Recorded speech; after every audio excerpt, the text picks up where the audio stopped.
Welcome back to my channel Hema స్వర్ణ. ఆ శివలింగాన్ని చూడండి, వెనకాల దీపం పెట్టారు. ఎంత బాగుందంటే రియల్లీ అసలు చాలా మంచి ఆలోచన అది. చూడటానికి చాలా బాగుందండి.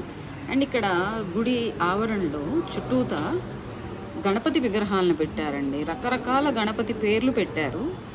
అసలు చాలా బాగున్నాయండి విగ్రహాలన్నీ. దాదాపుగా నాకు తెలిసి అక్కడ కోట్లింగాలు చుట్టూతా వినాయకుడిని పెట్టారు. మధ్యలో వచ్చేసి శివలింగాలు మన చేతే ప్రతిష్ఠ చేయిస్తారంట. చాలా శివలింగాలు పెట్టారు. అది నేను ఇంకొక వీడియోలో చూపిస్తాను మీకు. అయితే ఆ మధ్యలో అంతా శివలింగాలతో నింపేశారు. ఆవరణలో చుట్టూతా మొత్తము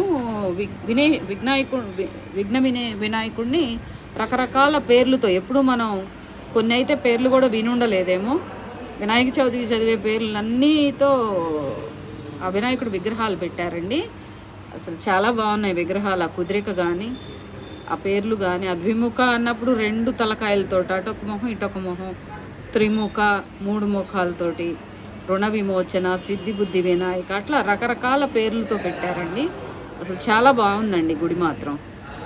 వినాయకుడి విగ్రహాలు కూడా చాలా కుదిరిగ్గా, చాలా బాగా అన్ని వినాయకుడి విగ్రహాలు మరి ఎట్లా చేయించారో కానీ చాలా బాగున్నాయి. ఒకసారి చూడాలండి, ప్రతి వాళ్ళు ఒకసారి చూడాలి. మన ఈ కృష్ణానది ఒడ్డునుందండి ఈ టెంపుల్, తాళ్ళాయిపాలెం, గుంటూరు జిల్లా. ఓకే అండి, థ్యాంక్ యూ.